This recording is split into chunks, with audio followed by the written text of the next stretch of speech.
Hey, Sharon Horne-Ellstrom here, also known as Pajama Grandma, on purpose. I don't know, I'll have to probably explain that to people forever.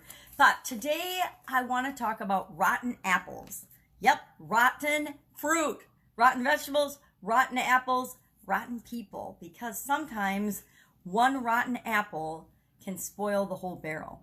One rotten person, one rotten employee, one rotten partner, one rotten significant other can F everything up for you, can spoil things for you, can spoil your business. One rotten apple, one bad choice can destroy your business.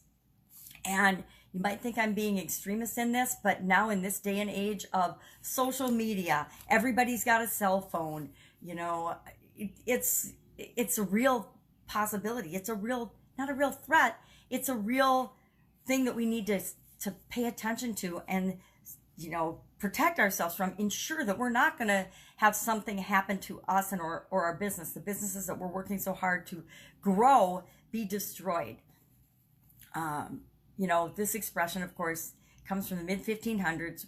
Ben Franklin wrote about it in 1736 in Poor Richard's Almanac, and it's just ingrained in our society. But we also know from our own personal experiences. I mean, have you ever gone to the store, bought this perfectly looking, beautiful bag of apples?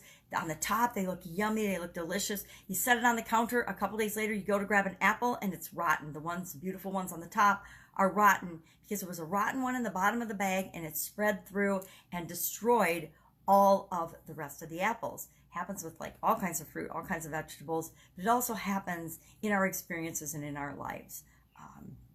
If we choose the wrong spouse or business partner, I have to go to court next week for having a bad business partner from 4 years ago, but I'm still getting dragged into situations with that because I chose a bad business partner. We can hire in person in our organization. We bring a person into our organization thinking that they're going to be a good fit and a perfect person. And if they're not, they can actually change the whole structure and culture and personality of your organization and your business. I had this happen to me in the Italian food manufacturing business.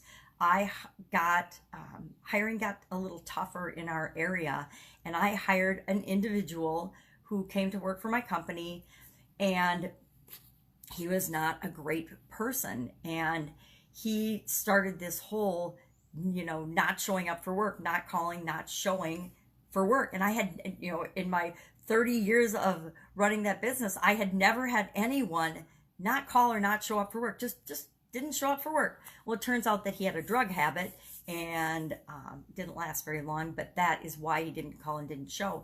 But that behavior spread to a couple of other people and impacted our culture negatively. We had gone from a place that everybody always worked at and worked at forever to a place where a couple of people, and it didn't last for a long period of time because I recognized it and nipped it in the bud, but decided that they just didn't have to come to work and didn't have to show up. And in a manufacturing environment, every job is important. Everybody depends on everybody else. And so that negatively impacted not only our culture, but our business and our productivity.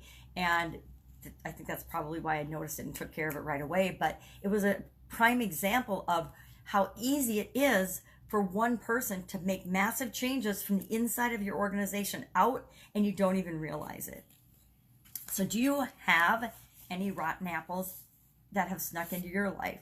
I would consider some of the people that I've let into my life rotten apples. Now, of course, at the time I didn't think they were rotten apples, but time always tells. And I think this is why we need to remember to hire slowly when we're adding people, or bring people into our lives and our businesses slowly. But then when we find out that they're not a fit, immediately rectify that situation and get them out of our environment. You know, anybody that brings rumors and innuendo and drama and nonsense and negative thinking and things like that, or meanness into my organization. It doesn't happen nowadays, but anybody that did, I would quickly rectify and get them out of my organization because I realize the negative impact that they could have.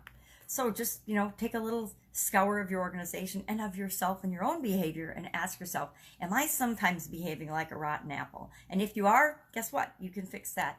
And if other people in your organization are, or in the business you're trying to supersize and build, just know that you need to take care of that quickly. Don't drag it out. Even if it's your best friend, don't drag it out. Even if it's your ex-husband, don't drag it out.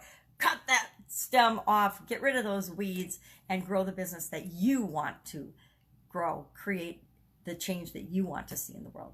That's it. Go out, make it an awesome day. I'll, of course, be with you tomorrow.